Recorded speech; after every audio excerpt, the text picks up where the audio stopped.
Hello, and welcome to the Alopecia Advocate podcast, where we open up real conversations about hair loss, healing, and hope. I'm your host, Stephanie Anderson, the Alopecia Advocate.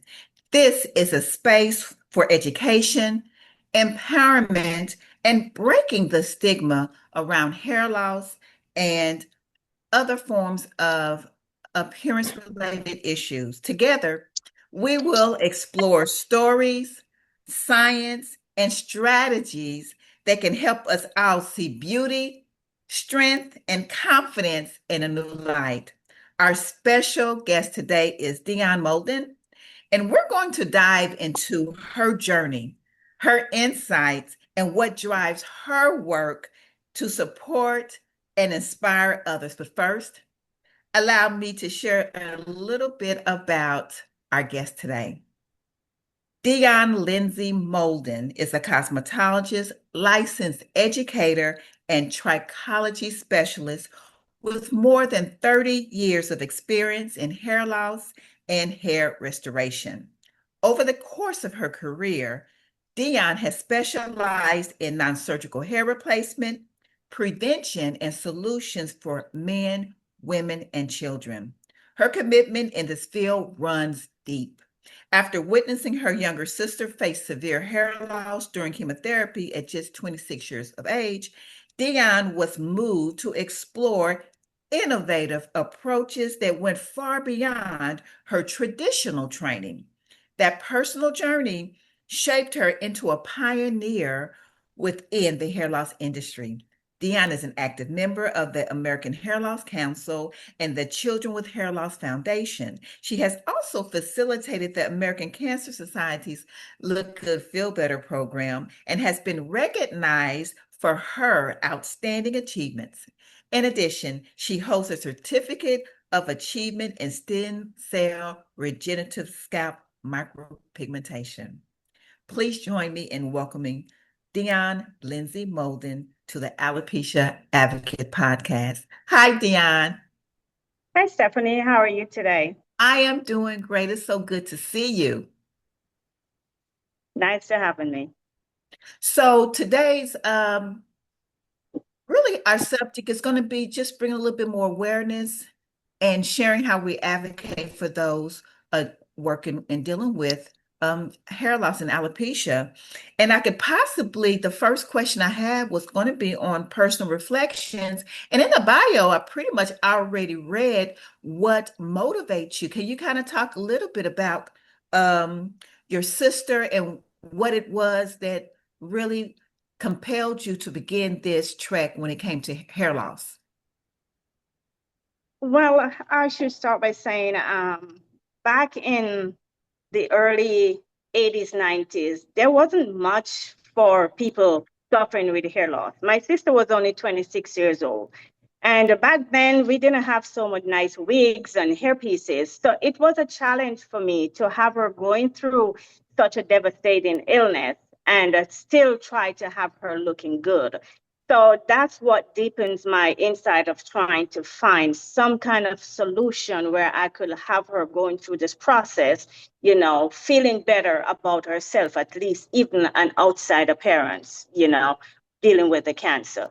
So it was very, hard for me. I was the first hand she had there. I had to cut the hair. So it really saddens me to see her at 26 years old have to deal with that. Yeah, So it's a really deep passion of mine. yeah. So in that experience, that is a very motivating um, time to have someone that you care about. Being in the industry of already being an artist when it comes to cosmetology, but in foundational cosmetology, they really don't prepare us for hair loss. That is something generally and typically we have to seek out on our own. So I understand having a sister that needed you in that capacity. And in sharing her story, you talked about CIA or chemotherapy-induced alopecia.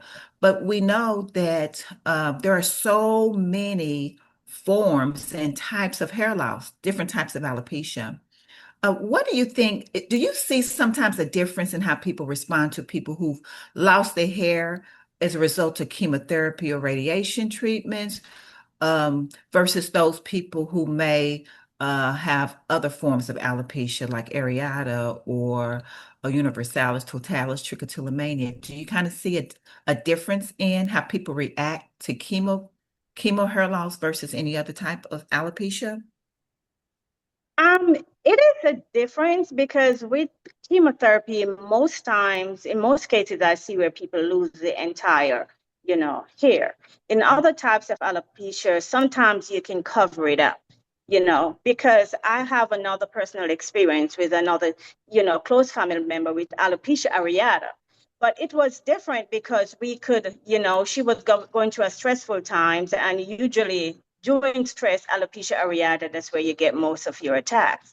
And she could still cover area of her head to make it look good. But with chemotherapy, most of the time, especially in my sister case, she was young. So she had to get an aggressive form of chemo, which takes all the hair off. So it is more challenging to find a complete coverage rather than a partial coverage. Yes, yes, I like that. So we're going to talk about, because I know you are a trichologist, you practice non-surgical hair replacement and S&P, different things. We're going to talk about advocacy insights.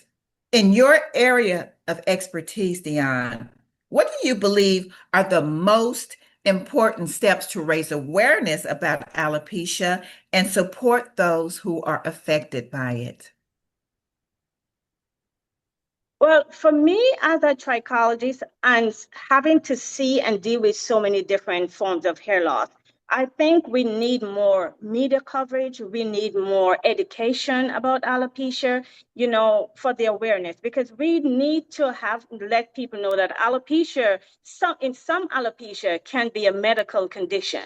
So some people cover up this situation while they need to go get help. So if we educate people that there are medical, problems too can cause some of this alopecia, then people will more try to seek help early rather than later.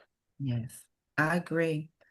I've said it a few times during this whole process, but I've heard it said that people said, "Thank God that I lost my hair."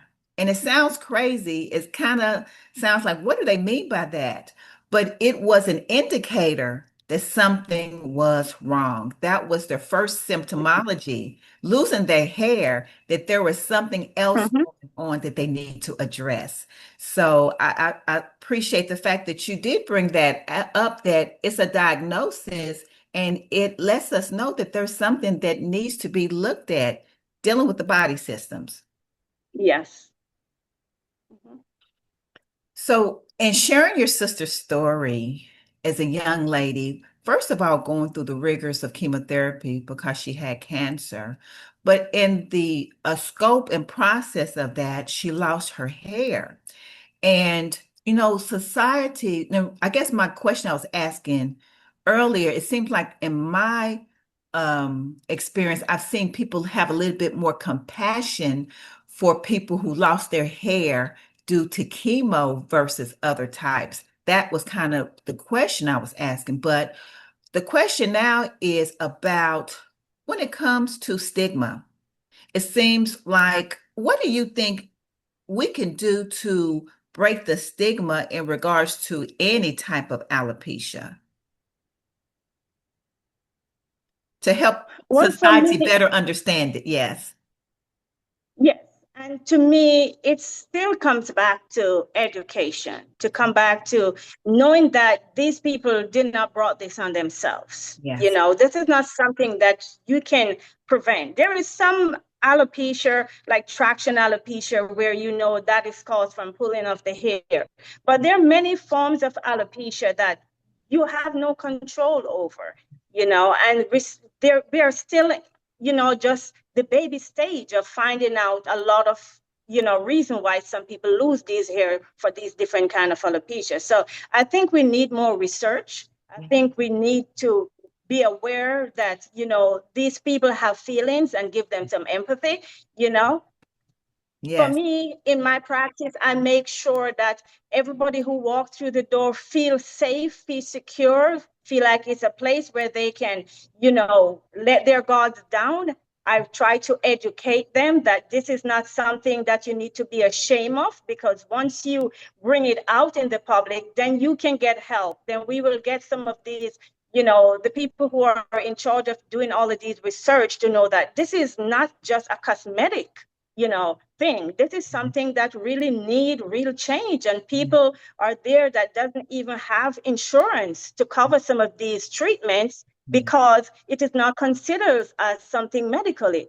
Yes. But so we need to wear these, get these awareness out there, because it is a real problem and it is a real sickness for some people. So they need medical attention. Sometimes it affects them so much, that they need therapy. Yes. So it's a real problem. Yes. The fact that you so eloquently shared my passion. Of course, you're like me, and I love non-surgical hair replacement because it's kind of like instantly you can help someone who's come in feel better. But a lot of times there's an underlying current of emotions that people are dealing with when they're losing their hair. So Yeah. it goes, just like you said, Dion, it goes far past the aesthetic or the cosmetic issue. It goes to the heart of the matter. It goes to people's confidence, their esteem, and we need to learn how to support them. So I appreciate you bringing that out. What do you think? Because again, they don't teach us this in cosmetology school.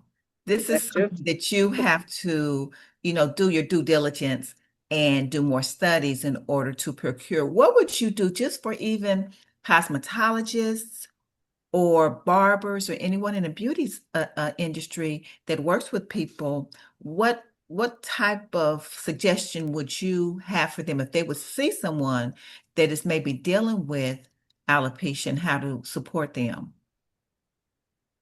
Well, for me, and this has been something that I have been thinking about, is really to educate these cosmetology and barber, because it is, as you said, it is not dealt with in cosmetology school. You have to further your knowledge in order to be able to help these people. So you have to educate the cosmetology barbers, that there is help for these people and not just a cover up, because there's so much stigma and cover ups out there. So a lot of times I see in my practice, when people come to me, they waited so long because they didn't know where to go. So we, as trichology, has to actually, make people aware that there is help, and there's places that they can go to get these help, Yeah. because these are real people facing real problems. I get phone calls every day, people calling, crying on the other end of the line, so education is key for these barbers and cosmetologists. I sometimes go into cosmetology school to speak on it, and people did not even know of psychologists. Thanks. You know, some people don't know of the different kind of alopecia. Everybody just says alopecia. Alopecia is just hair loss. So when I break it down to them to let them know the different forms and what to look for and what to expect, they're amazed. So I think educating these people, we see these people at first hand is the key, so they can direct them to the place that they can go to get help. Yes, yes, yes. Yes to everything you just shared. And the thing about it is, we work with people day in and day out, but if someone were to just read alopecia, it's just that. It's just a technical term for hair loss, but there are so many different types and causations of losing Mm-hmm. your hair. And the thing about it is that sometimes people get caught up in the statistics, Dion. They just see numbers. But when you actually see, like we do on the day in, day out, the people that are attached, it makes it personal. It Yep. humanizes the situation. And I think that once there's visibility, I think when people can see the issue more than just hear about it, but this, I believe, is a start. Having platforms like this and programs and just maybe going to your state board in your different states or where have you, and just advocating for more information when it comes toward alopecia and hair loss, I think that we'll see when we see more visibility and putting a Yeah, human, putting a face to it. exactly. But a lot of times you're not going to get that because people are shamed, they're insecure, they're Hmm. shy, or whatever the situation is. And people are different stages of dealing with it. But I love the fact that you hit the nail right on the head and talking about all of that that needs to be done. So encouraging conversations. Dion, if you think about it, if you could just share one message about alopecia to your audience or clients, what would it be and why is that message important to you? For me, I would definitely let people know that alopecia is some alopecia, her medical condition, and you have to seek help early because the earlier you get help, some can be reversed, some can be stopped, and some can be helped. Not all. So my thing is that the emotional and physical attachment to alopecia is really far beyond cosmetic, and people out there is really hurting. So we need to have much more education about alopecia that people can know where to go, where to get help, and where the right place is that they can receive this help. And even for me, I'm really hoping that we can get beyond this and get to a place where we can get some of these treatment be covered by insurance. Yes, yes. I love that. Um, it's all about education, it's all about visibility and just getting it out there. And then the support and research, I think is really Yeah. going to be a game changer when people have more passion about this, like they do any other kind of diagnosis that affects people. Exactly, because I think that is a real thing. For far too long, we're taking alopecia as okay, someone just losing their hair, and it is really way beyond that. Yeah. People are have losing their identity because of their hair loss, because that's the first sign of who we are as a human being. So it is really hard for the person who are losing it, and I guess for me, my passion is because I've seen it happen so much. I've seen it in my own family. I've seen it with my clients daily, and that's why I have to provide a safe space where we can really deal with it, so that they can know that they can feel whole and complete again. Just try to get the help that you need early. Yeah. And for me, even for me, I do non-surgical. And when I started to study and learn about, trichology, I want to make sure I can, take care of the whole person. Because there's some people out there that they may not be getting back their hair loss. If they have alopecia universalis or totalis, some people may not be able to get it back to where they can wear it and feel confident. But you want to let them know that if you're at that stage, there's still help, there's still hope, there's still stuff that we can do as a non-surgical hair replacement technician that we can make you feel just as good. Yes, I love that. Because it's about the person. It is Yes, about the whole person and to be able to support them. And that's one of the things, in my training that I do share with people. And I think you'll agree that it's kind of hard to service this demographic of people that are losing their hair in an open setting, like yeah, in a barber shop or a salon where there's open areas. They need a safe place. They need to feel as though that they're now if some people are open with it, they don't care. Now that'd be a different situation. But for those who will be uncomfortable in the exposure, they need to know that they cannot service those people and care for them in an open setting. They need closed door services or individual to care to. exactly. Yeah. Because it's just like you go to your doctor's office with an Yes. illness. They don't It leave you in the lobby and speak to you in the lobby. They exactly. take you in a private room so you can feel comfortable to share your problem. So it's the same thing with hair loss, and we have to treat it that way, that it is a condition, that we have to treat in private. We're paramedical. We're not Yes, we doctors. are. We're paramedical, and I Exactly. and I work on HIPAA guidelines. I'm very, and that's how we have to look at it. And I love the analogy because that is true. The doctor doesn't come out and spill the beans and tell, so we can't either, especially when we're dealing with people who are hurting and dealing with something like that. Thank you for bringing that out. It just is almost elementary. That was the Yeah. best way to explain it. I love it. I'm going to use that. I hope you don't mind. Sure, go ahead. That's what we're here for. Well, I'm going to ask you one last question because I want to talk about what it is that you want to see in the future, Dion.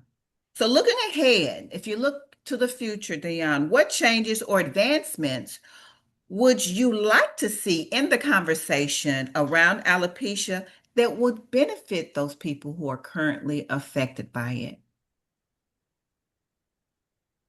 So for the ones who are personally affected by alopecia, I would like to, as I said, to have more media coverage, talk more about it in the media so people know it's a real thing, have, people direct people to where they can get these real help for this situation. Because as I said, even when we have it in the media, they are not going deep enough. So people are just brushing on the surface. We need to really let them know the emotional impact that it has on people's life. And this thing, alopecia is, for me now, I'm seeing it even more. In the 80s, when I started doing hair, I've never seen so many people with alopecia. But now it is like an epidemic. Epidemic. You know, Yes, yes, I, ma'am. Yes. I see 6-year-old, 8-year-old alopecia areata, and it is amazing. I'm seeing younger and younger guys coming into my clinic, with alopecia. So we have to treat it as what it is. It's an epidemic, and we have to get it across to the media so people can hear about it. Everywhere we turn, we should see it on a billboard because we need to get it to a place where we can get this help for these people. We need insurance to cover some of these people who have alopecia areata or some of these alopecia that they don't have control over, So we need people to get real help for this problem because it is affecting too many people. And so many people are behind closed doors. They are scared to let them know that they're not alone, Yes.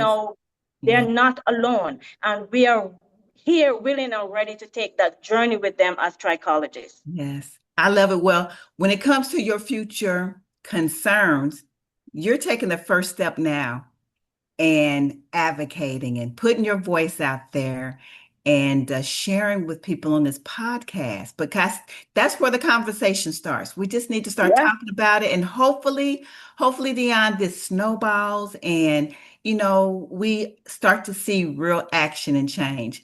As I told you, this conversation goes so quick. This is pretty much the end of our time okay. together, but I know there's going to be someone who's going to want to know more about you and would like your contact information. Can you share that with us now? Sure. I operate the Hair Clinic Restoration Center, and I'm in Georgia, Lawrenceville, Georgia. My phone number is 770-912-4661. My email address is hair.restorationclinic@gmail.com.